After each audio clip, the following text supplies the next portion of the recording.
La Madonna del Pane. Il 18 giugno 1997 nella città di Cobán, in Guatemala, la Vergine Maria si è manifestata in una forma di pane prendendo le sembianze della Madonna di Guadalupe. La piccola veggente che si è accorta della trasformazione si chiama Elia Guadalupe López Castillo, che aveva appena 12 anni al momento del miracolo. La vicenda ha inizio prima della nascita di Elia Guadalupe, nota anche come Lupita. Questa giovane è il risultato dell'unione tra il dottor Mario López e sua moglie Esmeralda de López, entrambi impiegati in ospedale, lui come medico e lei come infermiera. Nel 1984, la famiglia, formata da 5 anni e già con 2 figli, desiderava aggiungere un altro componente, sperando che fosse una femmina. Tuttavia, i medici comunicarono alla signora López che concepire un altro bambino era impossibile perché il suo corpo non avrebbe potuto sopportare un'altra gravidanza. Esmeralda e Mario si rispettavano reciprocamente nonostante lui fosse mormone e lei di religione cattolica. Un giorno, durante il passaggio di una processione davanti alla loro casa il 12 dicembre, giorno dedicato alla Vergine di Guadalupe, Esmeralda chiese a Mario di pregare insieme, inginocchiandosi, e di implorare l'intercessione di Gesù per ottenere il miracolo di avere un altro figlio. Mario acconsentì, unendosi in preghiera durante la processione, mentre Esmeralda chiedeva di rimanere incinta e soprattutto di avere una figlia. In seguito, Esmeralda rimase incinta senza incontrare problemi e il 7 luglio 1985 nacque una bambina.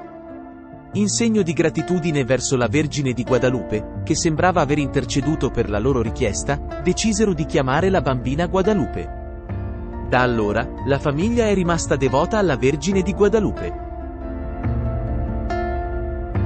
Con il passare del tempo, la famiglia proseguiva con le proprie attività quotidiane, con Esmeralda che si dedicava all'educazione dei figli e forniva supporto al marito nella sua professione di medico. Fin da bambina, Lupita aveva sempre avuto una profonda affinità con la fede cattolica. A volte esprimeva il desiderio di viaggiare fino al Messico per conoscere il luogo in cui era apparsa l'immagine a Juan Diego e sua madre, le rispondeva che, a causa del lavoro, non potevano andare in quel momento. Lupita rassicurava sua madre dicendo: "Non preoccuparti, la piccola Vergine sta venendo a Cobán." In quel momento, la madre non comprendeva appieno la ragione di questa affermazione. Nel 1997, durante una notte, la 12enne Lupita affermò di aver visto una figura sulla parete del cortile, sostenendo che fosse la sagoma della Vergine di Guadalupe. La madre non riuscì a percepirlo, ma Lupita affermò con convinzione di averla vista. Pochi giorni dopo, la sera del 18 giugno, mentre Lupita si apprestava a cenare, prese un pirujito, una sorta di sfilatino, dal cestino del pane. Mentre lo portava alla bocca, raccontò di aver avvertito un'intuizione interiore che le suggeriva di guardare le sue mani e il pane destinato al consumo. Con sorpresa, di fronte ai suoi occhi, il pirujito si trasformò in una figura che si delineò chiaramente come l'immagine della Vergine di Guadalupe, riconoscibile ad occhio nudo.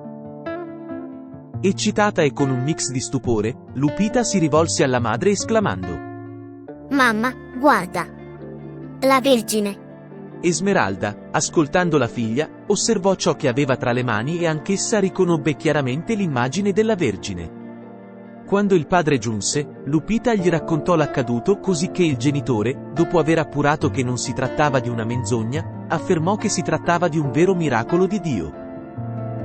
Esmeralda, osservando l'immagine miracolosa formata nel pane, esclamò al marito quanto fosse incredibile che si fosse manifestata in quel modo, sottolineando però il rammarico che non sarebbe durata a lungo. Allora il marito, con saggezza, le rispose: "Se è un atto di Dio, perdurerà nel tempo." Come previsto, l'apparizione resistette, e nel corso dei giorni, la famiglia notò che l'immagine acquisiva sempre più definizione.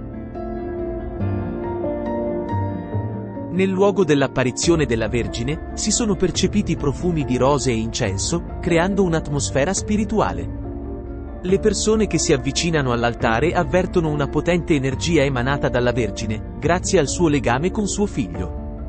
La presenza della Vergine del Pane ha portato a numerosi miracoli, tra cui guarigioni, conversioni e una crescente devozione nella preghiera. Pochi giorni dopo l'apparizione della Vergine, è accaduto un evento straordinario. La maestra di Lupita fu rapita, ma dopo un periodo di assenza, la sorella e la madre di Lupita ebbero una rivelazione in sogno dalla Vergine. La Vergine assicurò loro che la maestra sarebbe tornata. Con una fede che i parenti della maestra avevano perso, la famiglia di Lupita andò dalla famiglia della maestra e lasciò una rosa, indicando di posizionarla nel suo letto perché sarebbe ritornata. La rosa, come predetto, rimase fresca quando la maestra tornò, confermando così il miracolo. Un avvenimento notevole è stato l'attentato a Monsignor Sebastiano Crestani, colpito da diversi proiettili.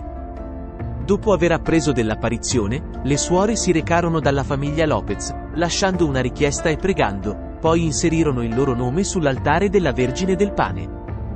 Miracolosamente, Monsignor Crestani guarì senza sminuire il ruolo della Madonna del Pane nella sua guarigione. Monsignor Crestani era la guida spirituale della famiglia Lopez. Il Monsignore ha contribuito scrivendo vari articoli sull'apparizione, una guida alla recita del rosario, un canto, una preghiera e una messa particolare dedicata alla Vergine del Pane.